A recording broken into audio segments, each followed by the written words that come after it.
Shalom Aleichem, on se trouve dans Siman Tav Tzadik Dalet, Ilchot Chag Shavuot.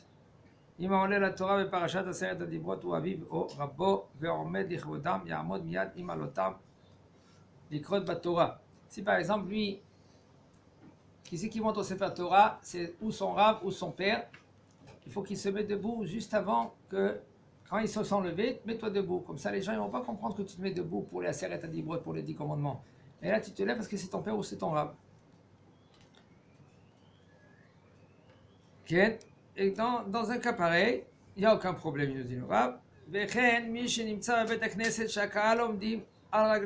si par exemple quelqu'un il se trouve dans la Bet HaKnesset, que c'est des gens qui se lèvent à Seret Adibrot, il n'a pas d'autre Bet HaKnesset, c'est la seule Bet HaKnesset dans la ville. Qu'est-ce qu'il va faire? Il nous dit le rab. Si maintenant il va s'asseoir, alors Mishum Lot et Godedou. Il n'a pas le droit de se mettre de faire deux camps. Il n'a pas le droit de faire deux camps. Et comme נראה שיש להורות לא להקדים ולעמוד מתחילת הקריאה, כן, של העולה לעשרת הדיברות. Alors qu'est-ce qu'il faut faire? On n'a pas le droit de faire de corps, mais si en même temps le minag, c'est complètement bête de faire ça, pourquoi il... Ben, change de Bet HaKnesset. Mais comme tu ne peux pas, qu'est-ce que tu fais? Tu te mets debout avant. Avant, quand maintenant celui-là il a acheté la montée de Aseret Adibrot, tu te mets debout avant. Et pas quand tout le monde ils vont se mettre debout quand c'est Aseret Adibrot. Parce que quand est-ce qu'ils vont se lever les gens? Ils se lèvent quand le bonhomme, lui, il a dit, déjà, il a fini la bracha. Tout le monde il répond Amen, il se lève. Mais toi, tu te lèves avant. On ne peut pas rester assis dans ce cas. Alors, parce que tout le monde il se reste debout. C'est ça le problème. On n'a pas le droit de faire deux camps. Même quelqu'un que, par exemple, il veut mettre les filines de Mincha. Mincha, il veut mettre les filines. Par exemple, il était à nous, il s'est endormi, il a marié son fils. Et il s'est réveillé à 11h. Mets les filines tout de suite, mais il était fatigué, alors il va faire Mincha. Tu n'as pas le droit de mettre les filines et le talit, et tu es en plein milieu de la choule. Mishum Yuhara. À cause de Mazé Yuhara, ça veut dire que tu fais montrer que tu es mieux que les autres. Alors qu'est-ce qu'il faut faire? Tu te mets de côté, dans un coin. Tu mets dans un coin, comme ça, il n'y a aucun problème. Ainsi aussi. Ok?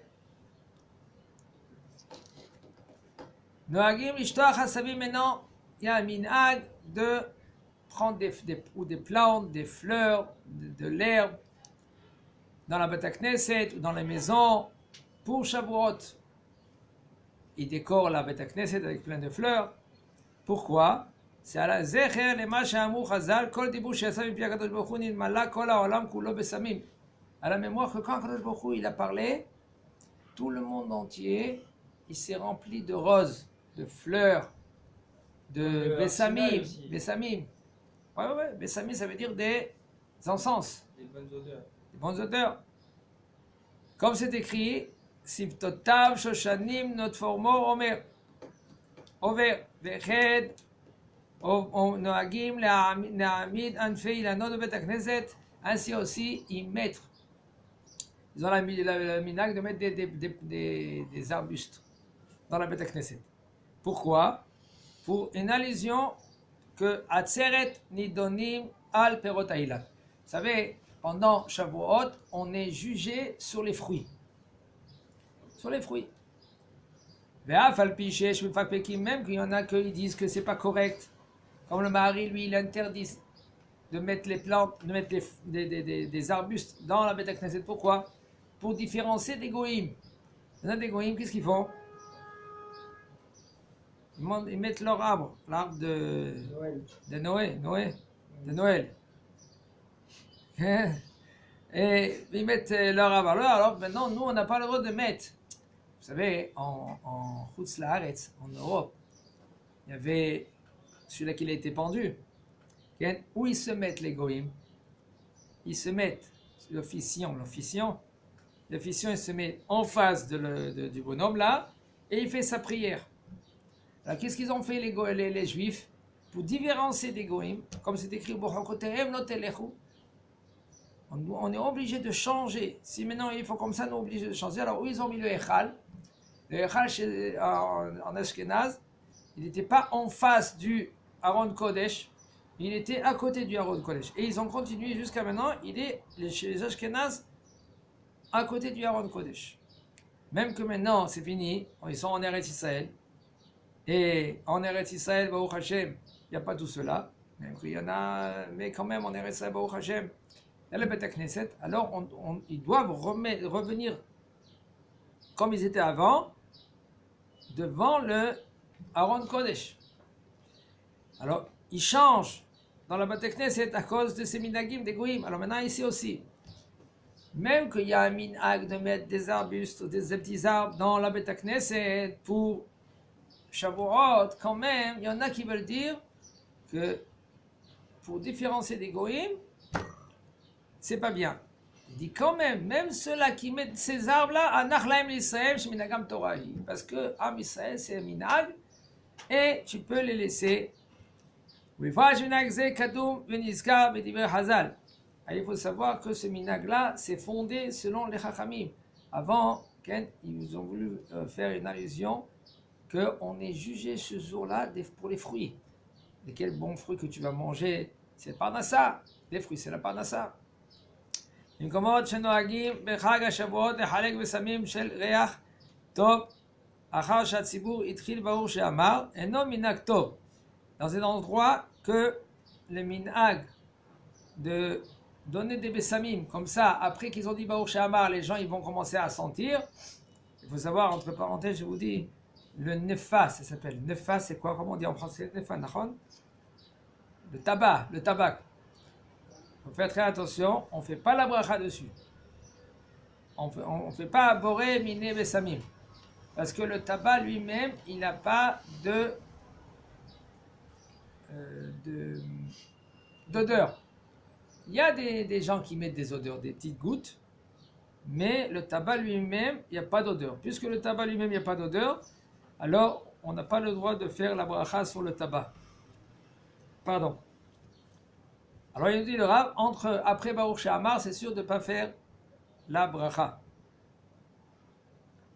En litanot me'om chag hashavuot afilu ta'anit chalom mishum de'i lav au yoma kama Yosef ika beshuka. Il dit, il faut savoir que ce jour-là de Shavuot, on n'a pas le droit de faire ta'anit, même un homme qui veut faire un jeûne ce jour-là, il n'a pas le droit.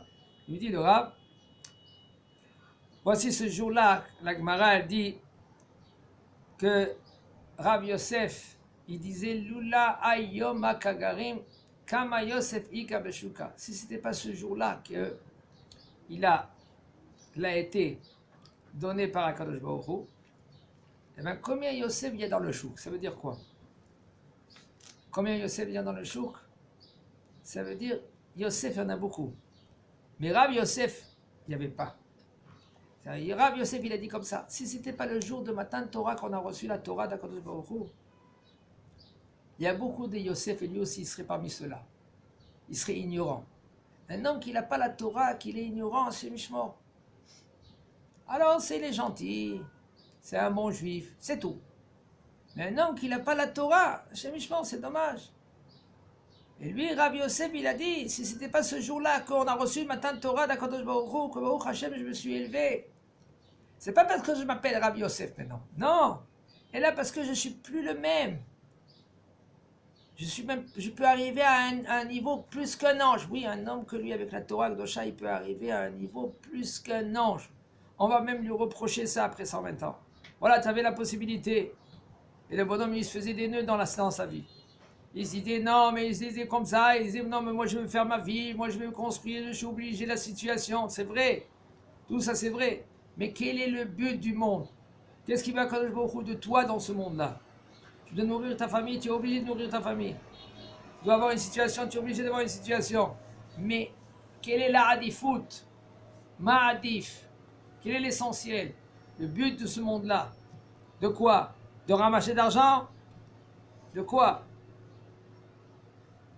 Il attend de nous de faire notre mission. Combien? 80 ans, 90 ans, 100, 120 ans, et après bye bye. Le bonhomme, il lâche tout, il laisse tout ici, et après il monte. Avec qu'est-ce qu'il monte? Il monte avec qu'est-ce qu'il a préparé.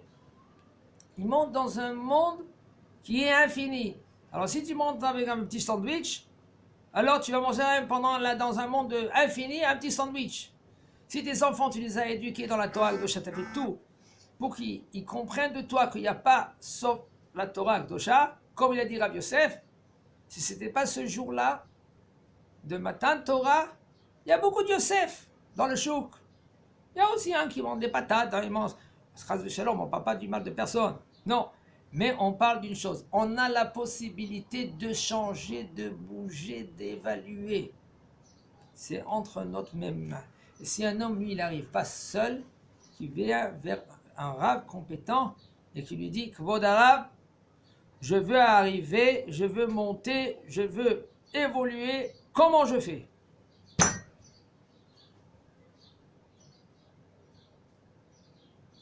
Il me dit le Rav, vers Ramak Osek, et le Ramak, lui, c'était le Rav de Rabbi Yosef Karo, celui qui a écrit le Shulchan Aruch. Ce jour-là, il étudiait la Kabbalah. Et nous, de ce jour-là, nous, plus qu'on n'étudie pas la Kabbalah, qu'est-ce qu'on fait? On prend Adra Zuta et Adra Rabba, c'est le Zohar, on le lit. Et c'est ça qu'on fait dans la nuit là. Dans la nuit là, celui-là qui fait le Tikkun, alors là, il étudie le Zohar. On le lit, le Zohar. Même qu'on ne le comprend pas, c'est magnifique. On ne peut même pas s'imaginer. Le Zohar, on ne le comprend pas. Même que des fois, quelqu'un il comprend l'araméen. Si un homme, lui, maintenant, il lit le Zohar, c'est pas toute sa vie il va lire le Zohar. Au moins 5-6 passes par jour. Purifier la Neshama. Okay? Et encore le Yom Shavuot, c'est bien d'étudier le Zohar, de le lire. Ken. Noagim Lechol Ma'achale Chalav Bechag HaShavuot. Ça maintenant c'est à gérer. Même quand on veut faire le minag, il faut faire très attention de selon ce minag là. Parce que de ne pas se mélanger et pas mélanger. On a le minag de manger Shavuot du lait. Ou du manger de lait, qui est fait avec le lait. Et il y a aussi le minag de manger du lait et du miel. Parce que la Torah, quand elle a été transmise, elle a été une allusion du lait et du miel. Comme c'est écrit, le passage qui dit Vash vehalav tachat deshonech. Et il y en a qui disent, comme on a dit déjà, que pourquoi la Shavuot on mange du lait? Parce que quand on a reçu les 10 commandements, Am Israël, ils sont descendus du mont Sinaï, comme il a dit le Rav Sadia Gaon, que toute la Torah, elle est allusionnée dans les 10 commandements. Maintenant, quand ils ont reçu la Torah, ils vont maintenant dans leur tente faire le kiddush et de manger. Alors maintenant, de préparer. Il faut préparer la viande. Cette viande-là maintenant, ça prend du temps. Il faut faire la shrita, il faut faire le nikou, il faut enlever tous les graisses interdites. Et après, il faut la cachériser. Oh oh! Maintenant, ils ont faim. Qu'est-ce qu'on fait? Tu as du lait, des fromages? Okay. Et aussi, il y avait les ustensiles qui étaient mélangés du lait et de la viande. Parce que juste avant, ils n'avaient pas l'obligation de ne pas mélanger le lait et la viande. Il dit le Rav, il faut savoir, d'après tout le monde, il faut savoir la halacha, quand est-ce qu'on a reçu la Torah? Le 7 Sivan. Moshe Rabbeinu, lui, bon, ça c'est la réponse, mais le 7 Sivan, on a reçu la Torah. On devait recevoir la Torah quand? Le 6 Sivan.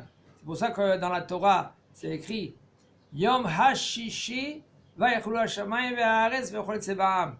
Il a terminé toute la création le 6e jour. Lequel 6e jour? Pourquoi c'est pas écrit Yom Shishi? Comme c'est écrit Yom Echad, Yom Sheni, Yom Shlishi, Yom Revi, dit Yom Shishi. Pourquoi Yom Hashishi? Pour faire une allusion de dire le 6 Sivan, on doit recevoir la Torah. Alors, le problème, il est que quand il a dit à Moshe Rabbeinu, on prépare Am Israël pour recevoir la Torah, ça veut dire d'être pur pendant 2 jours, de se préparer, ça s'appelle Yemei Akbala, à partir du 5e et le 6e, on reçoit la Torah de Sivan. Moshe Rabbeinu, qu'est-ce qu'il a dit? Il a rajouté encore un jour. Et quand est-ce qu'on a reçu la Torah, en fin de compte? La Torah, elle a été donnée à Israël le 7 Sivan. Et après qu'on a reçu la Torah le 7 Sivan, okay, mais pendant toutes les années, quand est-ce qu'on fait Shavuot? Le 6 Sivan. Parce que ça, dès le départ, à Kadosh Baruch Hu, il a déjà réservé qu'on doit recevoir la Torah le 6 Sivan. Alors ce jour, déjà, il est sacré. ובספר תורת חיים כתב הטעם שאוכלים בשר וכן מאכלי חלב ביום טוב על פי ההגדה סולו להגדה שכשבא הקדוש ברוך הוא ליתן את התורה לישראל כי תרגו המלאכים עליהם המלאכים. Il y en a une autre raison pourquoi on mange du fromage, parce que quand Kadosh Baruch Hu, il a voulu donner la Torah à Israël, les anges ils ont dit à Kadosh Baruch Hu, pourquoi tu donnes la Torah à Israël? Ah, ils vont fauter, ils fautent. Qu'est-ce qu'ils vont faire? Qu'est-ce que c'est écrit dans la Torah? Ils vont tout de suite fauter. Alors ça sert à quoi que tu vas leur donner la Torah? Ils vont même pas tenir. Kiratsu, parce que les anges, ils ont voulu recevoir la Torah pour eux. Ils ont dit à Kadosh Baruch Hu, pourquoi à chaque fois vous parlez contre Israël? À chaque fois. Il y avait des gens, j'avais 2 anges, je ne vais pas leur dire ce nom, que eux, quand Kadosh Baruch Hu, il a voulu créer l'homme, il a dit Naaseh Adam Betsalmenu. Qu'est-ce qu'ils ont fait? Ils ont commencé à parler du mal à l'homme. Ma Adam Ketizkerenu. Qu'est-ce que tu vas faire maintenant? Tu vas créer l'homme, il va fauter. Qu'est-ce qu'il a fait à Kadosh Baruch Hu? Il a fait descendre dans ce monde-là, et puis après ils ont fauté, ces 2 anges-là. Et ces 2 anges, après, ils se sont mariés avec des femmes qui étaient très belles, et après, il les a pris à Kadosh Baruch Hu, il les a attachés avec des sortes de chaînes, et il les a mis à Hosher, dans des montagnes. Et Balak, lui, il partait là-bas, il envoyait son oiseau, il partait là-bas, il écoutait, avec la sorcellerie qu'il faisait, qu'est-ce qu'il disait, la prophétie, etc. Okay? Alors les anges parlent de mal sur Am Israël. Alors Akadosh Baruch Hu, qu'est-ce qu'il a fait? Alors Akadosh Baruch Hu, il a parlé aux anges, il a dit, écoute, quand vous êtes venus vers Abraham, qu'est-ce qu'il vous a donné? Regardez. Vous avez donné du lait et de la viande. Et vous avez mangé du lait et de la viande. Comme c'est écrit, et vous avez transgressé. Comment vous avez mangé du lait et de la viande? Et les enfants d'Israël, même les bébés, ils font une différence entre le lait et la viande. Alors qu'est-ce qui s'est passé? Les gens ils sont partis, les anges sont partis, ils ont écouté et la reine, c'est pour cela le minag de manger ce jour-là le lait. Pourquoi ils ont fauté? Comment ils ont mangé le lait quand ils ont été mangés à Abraham? Comment ils ont mangé? Abraham a vu quand ils sont venus, ils sont venus les anges vers lui, il leur a donné du beurre et de la viande. Alors on peut expliquer, on peut dire voilà, quand tu manges le beurre avant, si tu essuies bien, tu bois bien, alors tu peux manger de la viande après. Les anges, ils ont fait ça, ils ont fauté. Je ne sais pas s'ils ont fait comme ça, mais Akadosh Baruch Hu, il leur a dit voilà, il vous a mis ensemble le lait et la viande. Alors maintenant, les anges, ils ont eu honte, ils sont partis de Akadosh Baruch Hu. Il faut savoir maintenant, entre parenthèses, comment gérer la journée. C'est sûr qu'il faut faire très attention, même si un homme, lui, va manger du lait, du fromage, il pourra manger après de la viande, mais pas l'inverse. Comment faire cela? Alors, même si maintenant tu vas manger de la viande, il faut attendre 6 heures. Alors il y en a, qu'est-ce qu'ils font? La nuit, après qu'ils ils ont veillé pendant toute la nuit, ils rentrent chez eux à la maison, ils sont fatigués, ils mangent un peu ils font kidouche, ils font un peu mésonote, parce que comme ça il y a kidouche d'une comme Seouda, ils font mésonote, et le mésonote avec du fromage, des gâteaux, fromage, va dormir, et après tu te lèves, tu prends ta Seouda avec de la viande, avec 2 pains, parce qu'il faut faire motzi, lechem mishné, comme ça tu as accompli, tu as un peu digéré, et c'est bon. Ou un homme qui rentre chez lui à la maison, il est fatigué, il veut rien dormir, va dormir, lève-toi 1 heure, tu manges ton kidouche, tu bois ton kidouche, tu fais motzi sur 2 pains, tu manges de la viande, excusez-moi, tu manges du lait, du fromage, tu enlèves la nappe, tu rinces tes mains, ta bouche, tu manges un morceau de pain. Il faut faire un quinoa ve'adaha du pain, lave la bouche, tu laves, tu rinces, tu essuies avec un morceau de pain, tu l'avales, et après, que tu as nettoyé bien tes mains, tu peux manger de la viande et il n'y a aucun problème, nous, pour les séfarades. Il n'y a aucun problème. C'est-à-dire qu'on peut manger du fromage et après, 3, 4, 5 minutes après de manger de la viande et il n'y a aucun problème. Toutes sortes de fromages. Même les fromages, il y en a qui veulent dire que c'est des fromages qui sont durs, que même les fromages qui sont durs, il faut attendre 6 heures, comme le Roquefort par exemple, etc. Nous, pour les séfarades, il n'y a aucun problème. On peut... Oui, Chaim. Mais je comprends pas comment les anges ils ont pu fauter dans nos journées. Les Hachem, je t'expliquerai. Ah, d'accord, bah,